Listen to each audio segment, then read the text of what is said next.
We're here. Caught Stealing. The new movie from Darren Aronofsky. I love that that rhymes. Darren Aronofsky. It's such a nice name to say. He's a bit of a titan, man. This guy's hard to pin down. I always look forward to seeing a Darren Aronofsky movie because I never really know where I'm gonna land. He's got films I really don't like. He's got films I think are phenomenal. And none of his films are anything alike. At all. Requiem for a Dream, The Fountain, like these films are so like astronomically different from one another. Caught Stealing is a particular outlier. Watching this trailer, I saw the trailer for this film quite a lot. Going to the cinema a lot this year, I've seen this trailer a fair bit. And every time I watch it, I'm like, I can't believe this is Darren Aronofsky. Like, it just doesn't seem like a film he would make. But every film is going to have an element of the person involved. And this film takes place in 90s New York. Darren Aronofsky's, I think, Jewish. He's raised culturally Jewish, parents of Jewish Polish descent. So this film is him sort of going back into his past, into a time period that he finds quite exciting. I was reading this interview and he's talking about how the 90s was so remarkable. It was just a distinct moment in time he's sort of trying to capture with this movie, and he's sort of turning it into this sort of crime thriller. And that's just so unlike the Darren we know as a filmmaker. Like, what's the catch? Like, what's the twist? And as I was watching the movie, I was kind of trying to, I don't know, like suss it out, like, oh, you're trying to get me, you're gonna pull the rug at any moment now. But yeah, I was watching the movie, and as it continued, I was leaning forward, I was engaged, I was enjoying the romp, and then it ended, and I was like, okay, that was the movie. Shit, my bad, bro.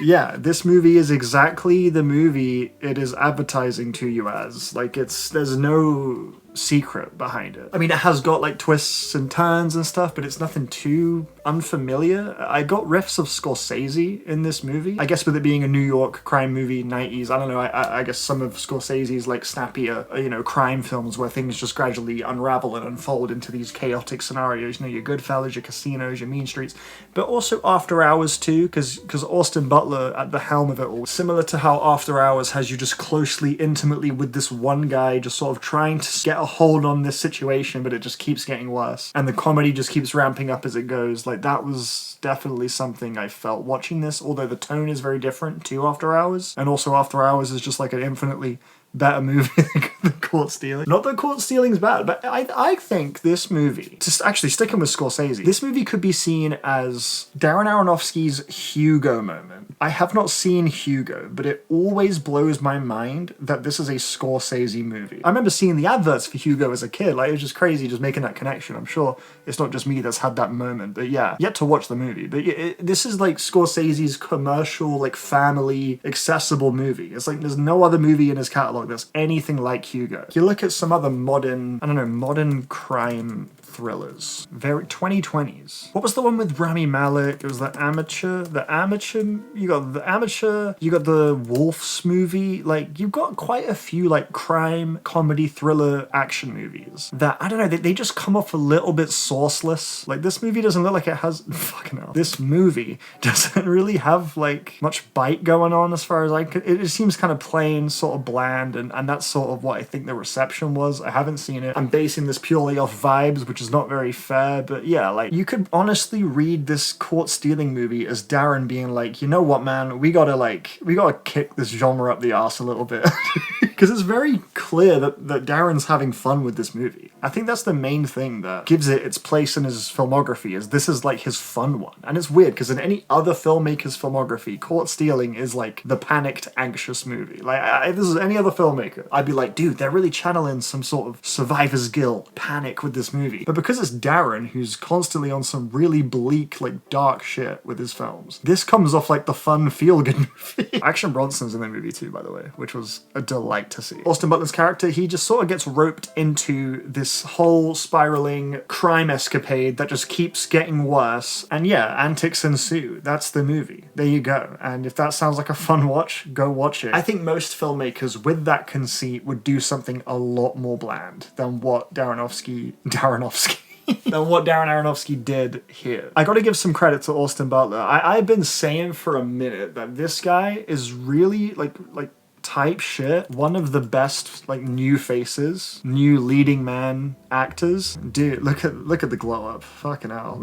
Since Elvis, he's been pretty inescapable. He's in demand as hell, whether it be the Bike Riders or Eddington or the Dune films. And he is given a lot here in Caught Stealing. Like, this entire runtime, you are with Austin Butler, like, the entire time, you know? Like, I remember thinking in Elvis, there was not as much Elvis as I expected there to be. Like, moments where Elvis is talking and there's dialogue and Austin Butler is just being Elvis, just as a human being. There wasn't that much of that. Let's just say that was like 50 to 60% of Elvis. Like, compared to that, you are like 95% with Hank as Austin Butler in this movie, and he really is like the reason this shit pops. He was really, really fun to watch, I thought. He had the comedy beats down, he had the anxious, just frustrated chaos down, and he had that sort of stoic, like, repressed trauma survivor's guilt down. Like, I was really with him every step of the way, even when the screenplay was sort of fighting against him. Austin brought it, bro. He really brought it. And actually, somebody before I saw the movie said that Austin Butler reminds me of like young Brad Pitt, and I'd never made that connection before, but yeah, I totally see it now that now that that's been brought to my attention. And since this movie, Caught Stealing, takes place in the 90s, some of the sets and the locations kind of reminded me of like Fight Club or Seven, particularly Austin Butler's apartment. That had to have been a reference point. Matt Smith was also just fucking nuts in this movie. He like, everybody was just committed to the mayhem. So yeah, I just found it hard not to just at a certain point give into it, dude. You know, the screenplay, I like the screenplay. It's not bad. It gives Darren and the actors plenty of room to go crazy. However, it's very transparent in its attempts to manipulate the audience. They're super telegraphed, super explicit. There's a cat in the movie. I love cats, but this cat was very obviously a cheap way for the film to remind the audience that, see, Hank's a nice guy.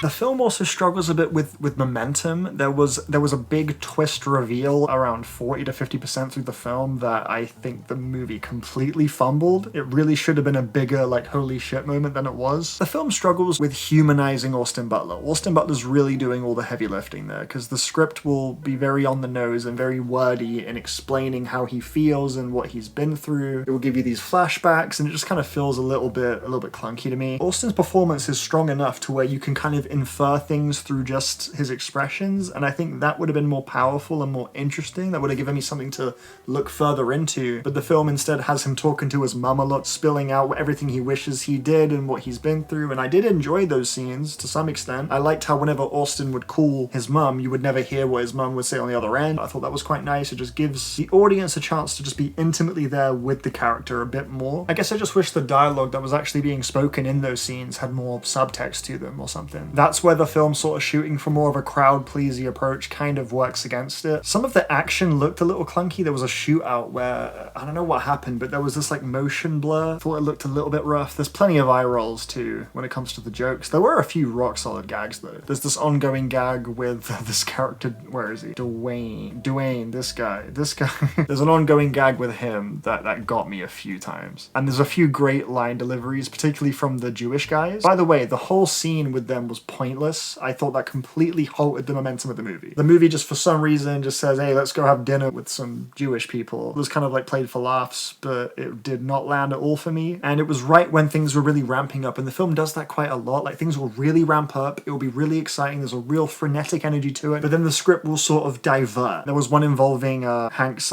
drinking problem. Like, it like sets him back in the movie, and I thought that was a pretty like lazy way to do that. I guess I just think that element of his character could have been more of a window into the human being. I feel like it was used more as a plot device rather than something the audience could potentially connect to. The only things that even slightly ring as like a Darren Aronofsky trait in this film would be the moments where we're exploring Hank's past. You know, Austin will be thinking of like some traumatic stuff that he's been through and this and that, and it will get pretty upsetting and pretty bleak, and it won't shy away from like going there. Horrible things happen to him, dude. Like, I would say the film goes places that I think a more sanitized crime thriller would be a little too scared to touch. It did feel a little bit like the inner demon of Darren trying to like eke its way out of this more accessible film, but ultimately I think Darren rides this tone really well. The energy's there, it's exciting to watch. I think in another director's hands you would have gotten a much tamer, much more dull film. A shout out to Bad Bunny, bro. Bad Bunny? He was great, dude. Wasn't in it too much, but yeah, man, killed it. I'm pretty happy to lock in a 3 out of 5. It sticks the landing, dude. I think a 3 out of 5 is fair. Give it like a week, I doubt you'll remember the film.